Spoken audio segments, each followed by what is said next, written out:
Tema kita kali ini adalah Spinoza, seorang filsuf yang bernama Spinoza. Tuhan dan alam semesta adalah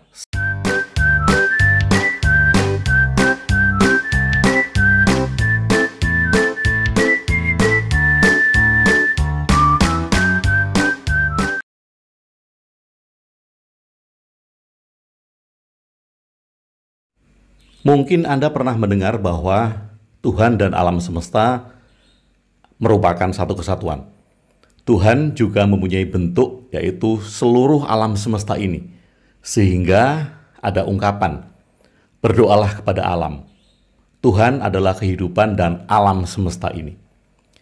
Pemikiran ini terkait dengan tokoh yang bernama Spinoza. Dan aliran ini disebut sebagai panteisme monistik. Sahabat Ruang Diri, kita akan menyelami sedikit tentang pemikiran Spinoza ini. Siapakah Spinoza? Spinoza adalah seorang filsuf keturunan Yahudi Portugis yang lahir tanggal 24 November 1632 dan besar di Belanda. Pada usianya yang ke-18, ini Spinoza membuat marah komunitas Yahudi karena ia meragukan kitab suci sebagai wahyu Tuhan. Kemudian ia mengkritik posisi imam Yahudi, mempertanyakan kedudukan bangsa Yahudi sebagai umat pilihan dari Tuhan.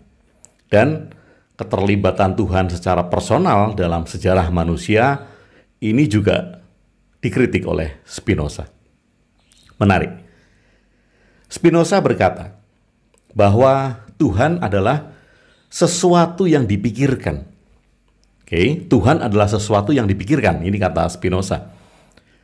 Spinoza berupaya mengembangkan argumen bahwa Tuhan telah termanifestasi dalam ragam bentuk, seperti dalam konsep Wahdatul Wujud dari Ibnu Arabi atau Manunggaling Kawula Gusti dari Syekh Siti Jenar.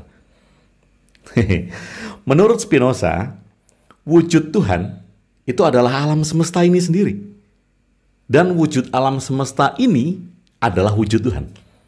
Tuhan adalah alam semesta dan wujud alam semesta ini adalah wujud Tuhan. Itu adalah pemikiran filosofi dari Spinoza. Dan tadi ini sama dengan Wahdatul Wujud Ibnu Arabi atau Manunggaling Kawula Gusti Syekh Siti Jenar. Lalu kita lihat ada dua aspek fundamental sebetulnya dari filsafat Spinoza. Yang pertama itu merupakan doktrin substansi monoisme. Yang kedua adalah naturalisme yang kekal. Nah, maksud dari substansi monoisme adalah di mana realitas ya dipahami sebagai kesatuan, sebagai yang tunggal. Realitas yang kita lihat, yang kita alami ini sebagai sesuatu yang tunggal. Kita semua ini adalah Tuhan. Alam semesta dan isinya, benda-benda, setiap sudut, itu adalah Tuhan. Ini adalah substansi monoisme. Meskipun ia bukanlah filsuf pertama maupun terakhir yang mendukung monoisme, sebelumnya itu ada yang namanya Parmenides, 500 tahun sebelum Masehi, yang menyatakan bahwa realitas ini kekal, homogen, tidak bergerak, dan lengkap. Nah, Spinoza ini menarik karena dia mengungkapkan sesuatu yang menurut dia adalah kesatuan tadi. Kemudian maksud dari naturalisme yang kekal, itu adalah Tuhan merupakan awal dan akhir yang merupakan penyebab utama dari segala hal yang harus dipahami. Nah, ini juga menarik. Monoisme dan naturalisme yang kekal yang dibawa oleh pemikiran Spinoza itu merupakan dua substansi dasar yang mengatakan bahwa semua ini adalah kesatuan. Lalu, Spinoza itu banyak dijauhi saat hidupnya karena pemikirannya yang seperti ini. Ia tidak menemukan apapun dalam Alkitab yang inkonsistensi dengan keberadaan Tuhan.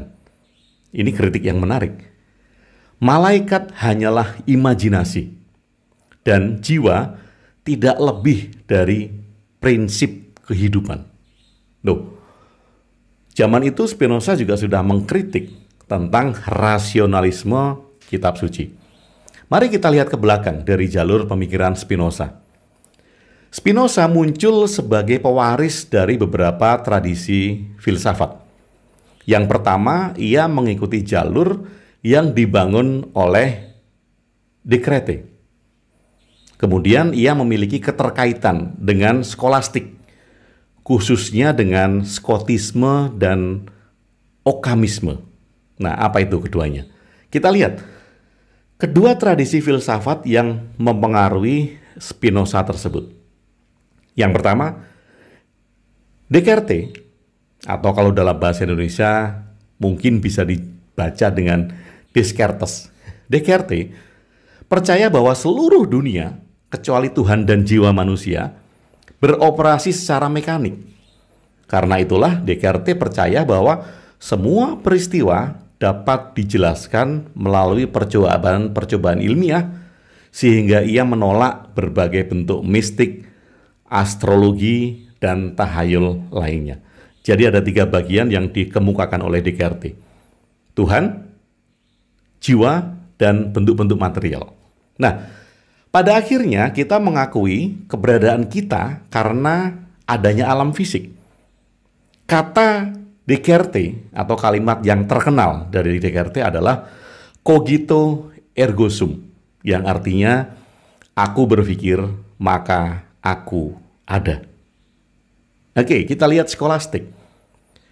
Skolastik adalah sekolah filsafat abad pertengahan yang menggabungkan logika, metafisika, dan semantik menjadi satu disiplin, dan secara umum diakui telah mengembangkan pemahaman tentang logika secara signifikan. Karena hal itu tadi, dia menggabungkan antara logika, metafisika, dan semantik menjadi satu disiplin keilmuan. Kemudian, sahabat ruang diri, walaupun Spinoza itu mewarisi filsafat Descartes, namun ia membantah ajaran Descartes yang menyatakan bahwa realitas seluruhnya terdiri dari 3 substansi. Descartes mengatakan bahwa realitas ini terbagi menjadi 3 substansi. Ada Tuhan, ada jiwa, dan ada materi. Bagi Spinoza, hanya ada satu substansi, yaitu Tuhan atau yang disebut alam ini sendiri. Jadi Spinoza tidak membedakan antara Tuhan dan alam. Tuhan ya alam, alam ya Tuhan. Spinoza menyatakan bahwa seluruh benda material dan segala sesuatu yang terjadi di seputar kita merupakan ungkapan Tuhan, merupakan ungkapan alam. Hanya ada satu Tuhan, hanya ada satu alam, dan hanya ada satu substansi.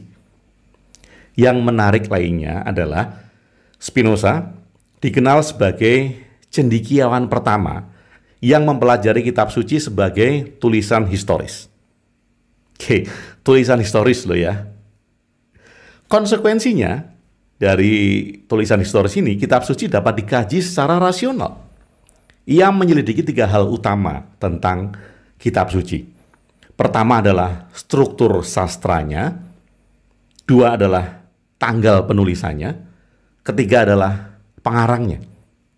Nah, berkat usaha mempelajari kitab suci secara rasional, baik yang kanonik maupun yang tidak, Spinoza itu dipandang sebagai pelopor kritik kitab suci.